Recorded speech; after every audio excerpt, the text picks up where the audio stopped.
नमस्कार। मैं सुनीता कथा मंथन में आप सबका स्वागत करती हूँ। कथा मंथन में आज सुनिए आँख की किरकिरी उपन्यास का 5वां अध्याय। लेखक रविंद्रनाथ टैगोर। आँख की किरकिरी के आगे के अध्याय आपको हमारी प्लेलिस्ट से मिल जाएंगे। लिंक आपको एंड स्क्रीन पे मिल जाएगा। तो चलिए शुरू करते हैं आँख की किरकिरी का 5वां अध्याय। विनोदिनी जब बिल्कुल ही पकड़ में ना आई तो आशा को एक तरकीब सूझी। बोली, भाई आँख की किरकिरी, तुम मेरे पति के सामने क्यों नहीं आती, भागती क्यों फिरती हो? विनोदिनी ने बड़े संक्षेप में लेकिन तेज स्वर में कहा। छी! आशा, क्यों? माँ से मुझे पता चला है कि तुम हम लोगों की गैर तो नहीं हो। गंभीर होकर विनोदिनी ने कहा, संसार में अपना पराया कोई नहीं होता। जो अपना मानता है वही अपना, और जो पराया समझता है वह अपना होते हुए भी पराया है। आशा ने देखा यह बात लाजवाब है। वास्तव में उसके पति विनोदिनी के साथ ज्यादती करते हैं। सचमुच ही तो उसे गैर समझते हैं और नाहक ही उससे खींचा करते हैं। उस दिन सांझ को आशा ने बड़े नाजो अंदाज से पति के सामने छेड़ा। तुम्हें मेरी आँख की किरकिरी से परिचय करना पड़ेगा। महेंद्र हंसकर बोला, तुम्हारे साहस की तो बलिहारी है भाई। आशा, क्यों? इसमें डर की क्या बात है? महेंद्र, अपनी सखी की जिस गजब की खूबसूरती का जिक्र किया करती हो वह खतरे से तो खाली नहीं। खैर, वह मैं देख लूंगी। तुम उससे बोलोगे या नहीं, बस इतना बता दो। विनोदिनी को देखने का कौतूहल महेंद्र को भी था, फिर भी यह आग्रह उसे ठीक नहीं लग रहा था। हृदय के नाते के बारे में महेंद्र के उचित अनुचित का आदर्श औरों की अपेक्षा कुछ कड़ा था। इसके पहले वह विवाह की बात यदि नहीं सुनना चाहता था, इसलिए कि कहीं माँ के अधिकार पर आंच न आए, और अब आशा के संबंध की रक्षा वह इस तरह से करना चाहता है कि किसी पराई औरत के लिए मन में जरा सा कौतूहल न पैदा हो। प्यार के मामले में वह बड़ा वैसा सा है, लेकिन पक्का इस बात का उसे मन ही मन नाज भी था। यहाँ तक कि वह चूंकि बिहारी को अपना दोस्त कहता, इसलिए दूसरे किसी को भी वह मित्र नहीं मानना चाहता। कोई उसकी ओर खिंचकर आता भी तो वह जबरदस्ती उसकी ओर से लापरवाही दिखाता और बिहारी के सामने उस बेचारे का मजाक उड़ाते हुए अपनी उदासी जाहिर करता। बिहारी कहीं ऐतराज करता तो महेंद्र कहता, यह तुमसे हो सकता है, कहीं भी जाते हो तुम्हें मित्रों की तो कमी नहीं रहती, मगर मैं हर किसी को मित्र नहीं मान सकता। ऐसे महेंद्र का मन जब इधर एक अपरिचिता की और कौतूहल और व्यग्रता से बरबस खिंच जाया करता तो अपने आदर्श के आगे वह नीचा हो जाता। सो वह विनोदिनी को घर से हटाने के लिए अपनी माँ को तंग करने लगा। महेंद्र ने कहा, रहने भी दो चुन्नी, तुम्हारी किरकिरी से गपशप की फुर्सत कहाँ अपने पास। पढ़ने के वक्त किताबों से नाता और फुर्सत की घड़ियों के लिए तुम हो इसी बीच। दोनों के बीच में विनोदिनी के लिए सुई की नोक पर भी जगह छोड़ने को महेंद्र तैयार नहीं था। यह बात उसके गर्व का विषय बन बैठी। उसका वह गर्व आशा से सहा नहीं जाता, पर आज उसने हार कबूल कर ली। कहा, खैर मेरी ही खातिर तुम मेरी किरकिरी से बोलो। आशा के आगे अपने प्रेम की दृढ़ता और श्रेष्ठता प्रमाणित करके अंत में बड़ी कृपा करके वह विनोदिनी से बात करने को राजी हुआ। दूसरे दिन सुबह आशा गई और सोई हुई विनोदिनी से लिपट गई। विनोदिनी बोली, यह कैसा गजब, चकोरी आज चांद छोड़कर मेघ के दरबार में। आशा, तुम लोगों की यह कविता मेरी समझ में नहीं आती, फिर गोबर में नहा घी क्या डालना। जो इन बातों का जवाब दे सकता है चलकर एक बार उसे सुनाओ। विनोदिनी, आखिर वह रसिक है कौन? आशा, तुम्हारे देवर, मेरे पति, मजाक नहीं। तुमसे बात करने के लिए वह मुझे परेशान कर रहे हैं। विनोदिनी अपने मन में बोली, ओह, बीवी के हुक्म से मेरी बुलाहट हुई और मैं सिर पर पांव रखकर भागी जाऊंगी, ऐसा समझा है मुझे? विनोदिनी किसी भी तरह तैयार न हुई। आशा पति के सामने बड़ी लज्जित हुई। मन ही मन महेंद्र इस पर बड़ा नाराज हुआ। मेरे सामने आने में ऐतराज? मुझे दूसरे मामूली लोग ऐसा समझती है, और कोई होता तो जाने कब कितने बहानों से विनोदिनी से मिलता, बोलता, चालता, लेकिन महेंद्र ने इसकी कभी कोशिश तक न की। इसी से विनोदिनी को क्या मेरा परिचय नहीं मिला? एक बार भली तरह जान लेती तो समझ जाती कि मुझ में और दूसरे किसी पुरुष में क्या फर्क है। 2 दिन पहले विनोदिनी भी कुड़न से बोली थी, इतने दिनों से इस घर में हूँ और महेंद्र एक बार मुझे देखने की कोशिश भी नहीं करता। बुआ के कमरे में होती हूँ तब भी वह किसी बहाने अपनी माँ के पास नहीं आता। ऐसी लापरवाही किस बात की? मैं कोई जड़ पदार्थ हूँ? मैं आदमी नहीं, स्त्री नहीं? कहीं वह मुझे जान पाता तो पता चलता कि उसकी प्यारी चुन्नी और मुझ में क्या फ़र्क है। आशा ने तरकीब सुझाई। तुम कॉलेज गए हो यह कहकर मैं उसे अपने कमरे में ले जाऊंगी कि अचानक बाहर से तुम आ जाना, बस कोई बस ना चलेगा। महेंद्र ने पूछा, आखिर किस गुनाह के लिए उसे इतनी बड़ी सजा दे रही हो? आशा, मुझे गुस्सा आ गया। तुमसे मुलाकात करने में भी आपत्ति, उसकी अकड़ तोड़कर ही रहूंगी। महेंद्र, तुम्हारी प्यारी सखी को देखे बिना मैं मरा नहीं जा रहा हूं।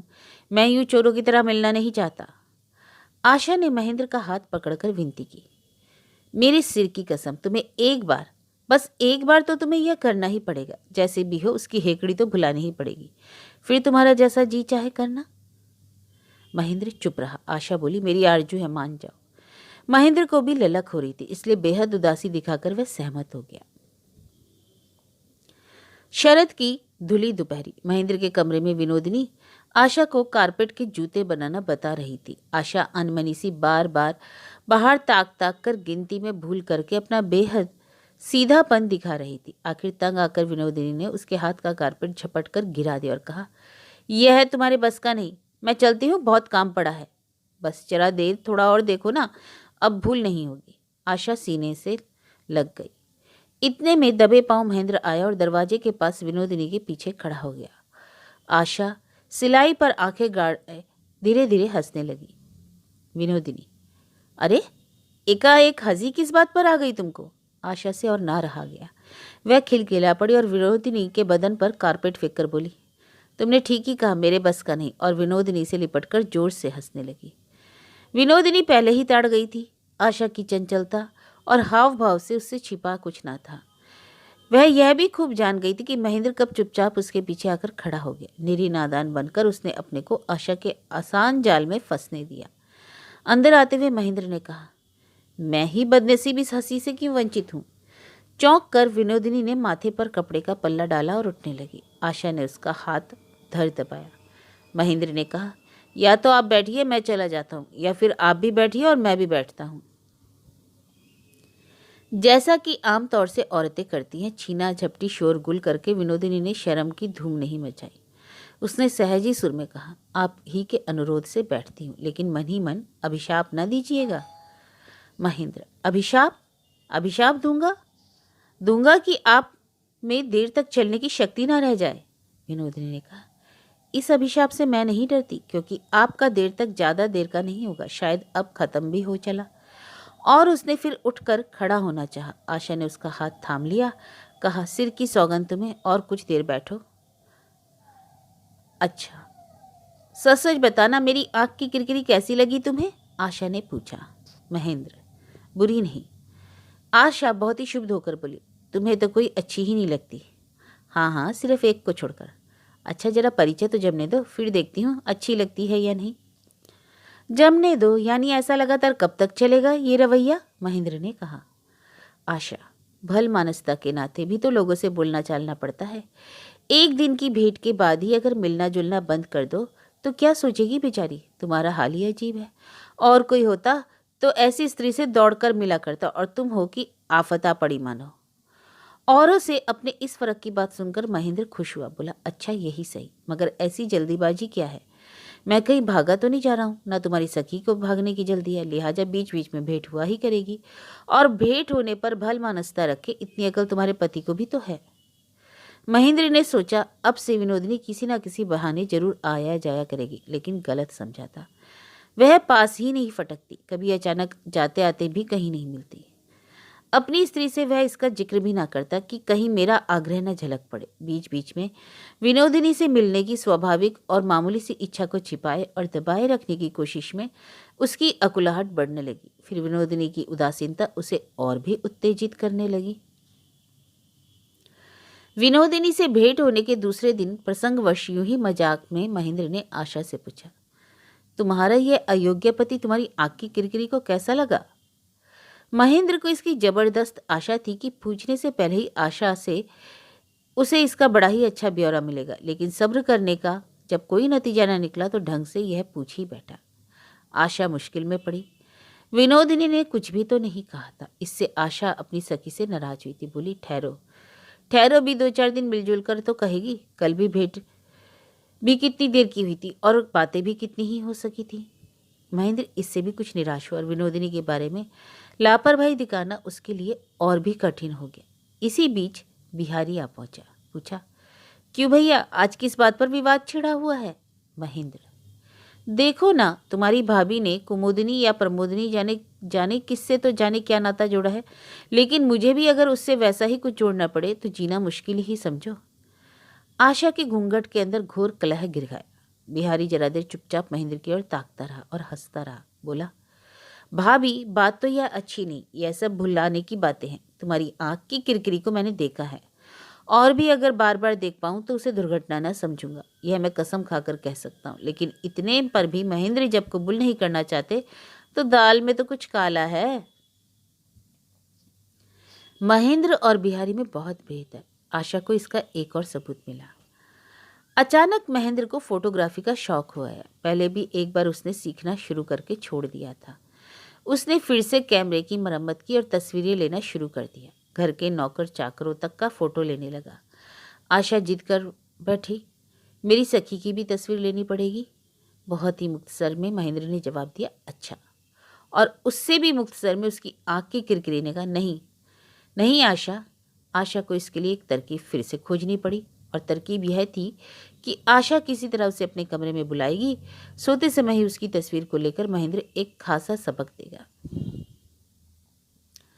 मजे की बात तो यह है कि विनोदिनी दिन में कभी सोती ही नहीं, लेकिन उस दिन आशा के कमरे में उसे झपकी आ गई। बदन पर लाल ऊनी चादर डाले, खुली खिड़की की तरफ मुंह किए, हथेली पर सिर रखे, वह ऐसी सुंदरी अदा से सोई थी कि महेंद्र ने को लगता है फोटो खिंचाने के लिए ही तैयार हुई है। दबे पांव महेंद्र कैमरा लेकर आया। किस तरह से उसकी अच्छी तस्वीर आएगी, यह तय करने के लिए विनोदिनी को बड़ी देर तक बहुत अच्छी तरह देख लेना पड़ा। यहाँ तक कि कला की खातिर छिपकर सिरहाने के पास उसके बिखरे बालों को जरा सा हटा देना पड़ा। नहीं जचा तो उसे फिर से सुधार लेना पड़ा। कानों कान उसने आशा से कहा, पाँव के पास से चादर को जरा बाईं तरफ खिसका दो। भोली आशा ने उसके कानों में कहा, मुझसे ठीक से ना होगा, कहीं नींद ना टूट जाए, तुम ही खिसका दो। महेंद्र ने चादर खिसका दी और तब उसने तस्वीर खींचने के लिए कैमरे में प्लेट डाली और डालना था कि खटका हुआ और विनोदिनी हिल उठी। लंबा निश्वास छोड़ घबराकर उठ बैठी। आशा जोर से हंस पड़ी। विनोदिनी बेहद नाराज हुई। अपनी जलती हुई आंखों से महेंद्र पर चिंगारियां बरसाती हुई बोली, बहुत बुरी बात है। महेंद्र ने कहा, बेशक बुरी बात है, लेकिन चोरी भी की और चोरी का माल हाथ ना लगा, इससे तो मेरे दोनों काल गए। इस बुराई को ही लेने दीजिए, उसके बाद मुझे सजा दीजिएगा। आशा भी बहुत आरजू मिन्नत करने लगी। तस्वीर ले गई, लेकिन पहली तस्वीर खराब हो गई। लिहाजा दूसरे दिन दूसरी तस्वीर के लिए बिना फोटोग्राफर ना माना। उसके बाद मित्रता के चिन्ह स्वरूप दोनों सखियों की एक साथ एक तस्वीर लेने की बात आई। विनोदिनी नाना कह सकी ना, बोली, यह लेकिन आखिरी है। यह सुनकर महेंद्र ने उस तस्वीर को बर्बाद कर दिया। इस तरह तस्वीर लेते लेते परिचय काफी आगे तक बढ़ गया। बाहर से हिला डुला दो तो दबी राख में आग फिर से लहक उठती है। आशा और महेंद्र की मोहब्बत का उच्छा मंद पड़ता जा रहा था और वह तीसरी तरफ की ठोकर से फिर जाग पड़ा। आशा में हंसी दिल लगी की ताकत न थी, पर आशा उससे थकती न थी। लिहाजा विनोदिनी की आड़ में आशा को बहुत बड़ा आश्रय मिला। महेंद्र को हमेशा आनंद की उमंग में रखने के लिए उसे लोहे के चने नहीं चबाने पड़ते थे। विवाह होने के बाद कुछ ही दिनों में आशा और महेंद्र एक दूसरे के लिए अपने को उजाड़ने पर आमादा थे। प्रेम का संगीत शुरू ही पंचम के निषाद से हुआ था। सूद के बजाय पूंजी ही भुना खाने पर तुले थे। अब उसकी अपनी कोशिश ना रह गई। महेंद्र और विनोदिनी जब हंसी मजाक करते होते, वह बस जी खोलकर हंसने में साथ देती। पत्ते खोलने में महेंद्र आशा की तरह चकमा देता तो आशा विनोदिनी से फैसले के लिए गिड़गिड़ाती हुई शिकायत करती। महेंद्र कोई मजाक कर बैठता या गैर वाजिब कुछ कहता तो आशा को यह उम्मीद होती कि उसकी तरफ से विनोदिनी उपयुक्त जवाब दे देगी। इसी प्रकार इन तीनों की मंडली जम गई। मगर इससे विनोदिनी के काम धंधों में किसी तरह की ढिलाई ना आ पाई। रसोई, गृहस्थी के दूसरे कामकाज, राजलक्ष्मी की सेवा जतन, सारा कुछ खत्म करके ही वह इस आनंद में शामिल होती। महेंद्र अजीजी से कहता, नौकर महरी को काम नहीं करने देती हो, चौपट करोगी क्या उन्हें तुम? विनोदिनी, काम न करके खुद चौपट होने से भी यह बेहतर है, तुम अपने कॉलेज जाओ। ऐसी बदली के दिन? महेंद्र ने कहा। विनोदिनी, ना, यह नहीं होने का, गाड़ी तैयार है, जाना तो पड़ेगा। महेंद्र, मैंने तो गाड़ी को मना कर दिया था। विनोदिनी, मैंने कह रखा था, कहकर महेंद्र की पोशाक लाकर हाजिर कर दी। महेंद्र, तुम्हें राजपूत के घर पैदा होना चाहिए था, लड़ाई के समय अपने आत्मीय को कवच पहनाती। मौज मजे के लिए कॉलेज ना जाना, पढ़ाई में ढिलाई करना विनोदिनी कतई न सह पाती थी। उसके कठोर शासन से दिन दोपहर को विनोद एक बारगी उठ गया और सांझ का अवकाश महेंद्र के लिए बड़ा ही रमणीक और मोहक उठा। उसका दिन मानो अवसान के इंतजार में रहता। पहले बीच बीच में रसोई समय पर ना बनती और महेंद्र को कॉलेज ना जाने का बहाना मिल जाता। अब विनोदिनी सारा इंतजाम खुद करके समय पर रसोई बनाती। खाना खत्म होता कि महेंद्र को खबर कर दी जाती, गाड़ी तैयार खड़ी है। पहले कपड़ों का इस तरतीब से रहना तो दूर रहा, यही पता ना होता था कि वे धोबी के यहाँ हैं कि अलमारी की ही किसी गुफा में पड़े हैं। शुरू शुरू में विनोदिनी इन बेतरतीबियों के लिए महेंद्र के सामने आशा को मीठा उल्हाना दिया करती। महेंद्र भी उस बेचारी की लाइलाज योग्यता पर स्नेह से हंस दिया करता। अंत में सखी के नेह से उसने आशा की सारी जिम्मेदारी अपने ऊपर ले ली और घर की शक्ल ही बदल गई। अचकन का बटन नदारद। आशा झटपट कोई तरकीब नहीं निकाल पाती कि विनोदिनी आकर अचकन उसके हाथ से झपट लेती और बात ही बात में सी देती। एक दिन महेंद्र की परसी हुई थाली बिल्ली ने झूठी कर दी। आशा परेशान। देखते ही देखते विनोदिनी ने रसोई से जाने क्या क्या लाकर काम चला दिया। आशा तो दंग ही रह गई। अपने खाने, पहनने, काम और आराम में हर बात में तरह तरह से महेंद्र को विनोदिनी की सेवा स्पर्श का अनुभव होने लगा। विनोदिनी को बनाए रेशमी जूते उसके पांव में पड़े।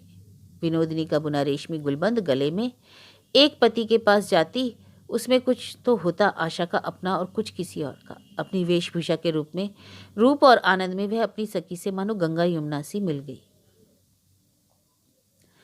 बिहारी की अब वह कद्र ना रही थी, उसकी बुलाहट नहीं होती। उसने महेंद्र को लिख भेजा, कल इतवार है, दोपहर को आकर मैं माँ के हाथ का बना भोजन खाऊंगा। महेंद्र ने देखा यह तो इतवार ही गोबर हो जाएगा। उसने जल्दी से लिख भेजा, इतवार को कुछ जरूरी काम से मुझे बाहर जाना पड़ेगा। फिर भी भोजन कर चुकने के बाद बिहारी खोज खबर के लिए महेंद्र के यहाँ आया। नौकर से पता चला महेंद्र कहीं बाहर नहीं गया है। महेंद्र भैया कहकर उसने सीढ़ी से आवाज दी और कमरे में दाखिल हुआ। महेंद्र बड़ा अप्रतिभ हो गया। सिर में बेहिसाब दर्द है कहकर उसने अपने तकिए का सहारा लिया।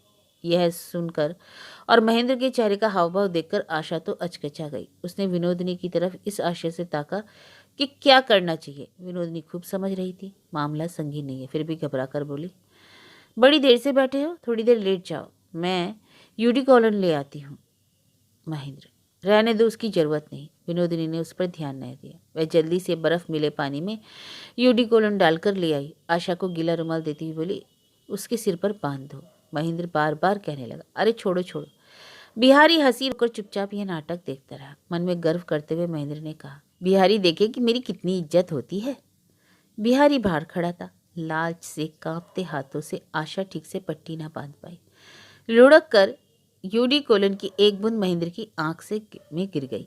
विनोदिनी ने आशा से रुमाल लेकर अपने कुशल हाथों से ठीक से बांध दिया। सफेद कपड़े के दूसरे टुकड़े को यूडिकोलन में भिगोकर धीमे धीमे पट्टी पर निचोड़ने लगी। आशा घूंघट काढ़े पंखा झलती रही। स्निग्ध स्वर में विनोदिनी ने पूछा, महेंद्र बाबू, आराम मिल रहा है? आवाज में इस तरह शहद घुलकर विनोदिनी ने तेज कनखियों से बिहारी को भी देख लिया। देखा, कौतुक से बिहारी की आंखें हंस रही हैं। उसको यह सब कुछ प्रहसन सा लगा। विनोदिनी समझ गई, इस आदमी को ठगना आसान नहीं, इसकी पैनी निगाह से कुछ नहीं बच सकता। बिहारी ने हंसकर कहा, विनोदिनी भाभी, ऐसी तीमारदारी से तो बीमारी जाने की नहीं बल्कि और बढ़ जाएगी। विनोदिनी, मैं मूर्ख स्त्री, मुझे इसका क्या पता? आपके चिकित्सा शास्त्र में ऐसा ही लिखा है। क्यों? बिहारी, लिखा तो है। सेवा देखकर अपना भी माथा दुखने लगा, लेकिन फूटे कपाल को चिकित्सा के बिना ही चंगा हो जाना पड़ता है। महेंद्र भैया का कपाल जरा जोरदार का है ना। विनोदिनी ने कपड़े का ओछा टुकड़ा रख दिया। कहा, ना, हमें क्या पड़ी, दोस्त का इलाज दोस्त ही करे।